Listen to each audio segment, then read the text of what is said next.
orang yang ditahan, yang diperiksa, yang dituntut, dan didakwa, itu haruslah dianggap belum bersalah. Sebelum dia terbukti bersalah dan diputus bersalah atau tidak bersalah. Khusus bagaimana kasus yang kita bahas malam hari ini adalah saya berpendapat tidak ada upaya lain. Berarti apa yang diputus oleh pra peradilan yang bernomor 10 tahun 2024 Bandung, Pitpra, 10 Pitpra, ini sudah final.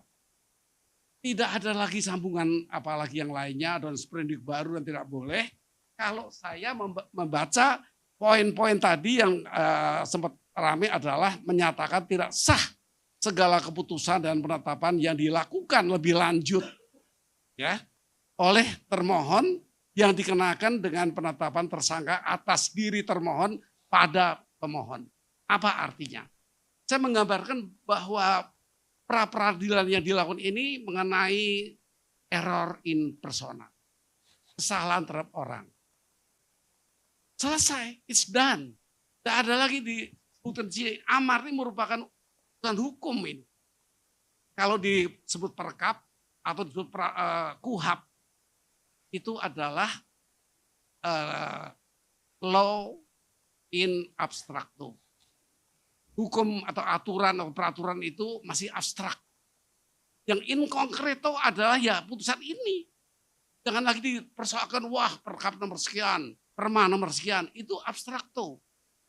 Yang konkreto adalah peraturan tadi yang sudah dibawa ke pengadilan. Dalam hal ini pra peradilan, itu yang konkret. Itu bahasa akademik yang melihat pada doktrin-doktrin dan sebagainya menyatakan seperti itu dan kita gunakan sampai hari ini. Lalu apa yang abstrakto yang konkreto tadi terhadap perkara pra peradilan. Satu hal lagi, yaitu yang disebut sebagai kalau tadi error in persona, maka ada error lainnya in objecto. Jadi error perkara. Nah perkara tidak berjalan lagi untuk yang ini, yang Peggy, karena sudah selesai.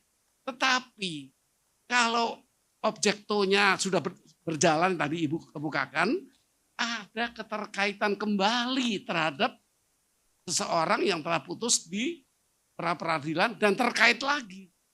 Ya. Ini diharapkan tidak, karena ini orang yang berbeda, nama juga berbeda, tentunya tidak ada keterkaitan. Tetapi nama dan panggilan di rumah itu kalau mungkin orangnya sama, tentu terkait. Tetapi kalau kita bicara terkait tentu bicara hal yang lain. Namun bagi saya di atas segalanya ini putusan ini sangat memberikan pembelajaran yang baik buat masyarakat dalam kaitan dengan presumption of innocence. Apa arti dari harus praduga tak bersalah untuk hukum di Indonesia? Supaya ada satu kontrol. Jadi kalau saya bicara pra peradilan ini adalah kontrol sebenarnya. Karena masyarakat terjadi gejolak yang luar biasa, kemudian viral. Tapi saya tidak mengatakan no viral, no justice, bukan. Tapi memang keadaannya seperti itu. Apakah netizen salah? Saya pikir tidak. Mereka ini hero-hero, pahlawan sebagai satu keadilan di masyarakat. Social justice namanya. Publik punya justice juga yang seimbang. Malah lebih besar jumlahnya kalau dihitung dari penegak hukumnya. Publik netizen itu adalah pahlawan-pahlawan di bidang keadilan yang di masyarakat disebut sebagai social justice. Nah, social justice ini apa imbangannya? Legal justice. Keadilan hukum yang diputuskan oleh hakim di pra peradilan. Jadi suara di luar itu menjadi masukan. Itu hero untuk mereka, tidak ada upah, tidak digaji, tapi mereka menyuarakan keadilan masyarakat. Beda yang street justice, itu beda sekali. Itu keadilan jalanan itu. Itu kalau di Amerika Serikat disebut sebagai the yellow papers. Itu berita kuning. Artinya jangan dilihat itu tidak sampah. Itu street justice, keadilan jalanan yang tidak boleh. Tapi kalau social justice itu orang-orang yang harus didengar suaranya. Saya kira itu sobat sekalian. Terima kasih. Sampai jumpa di episode berikutnya. Dari saya, wassalamualaikum warahmatullahi wabarakatuh.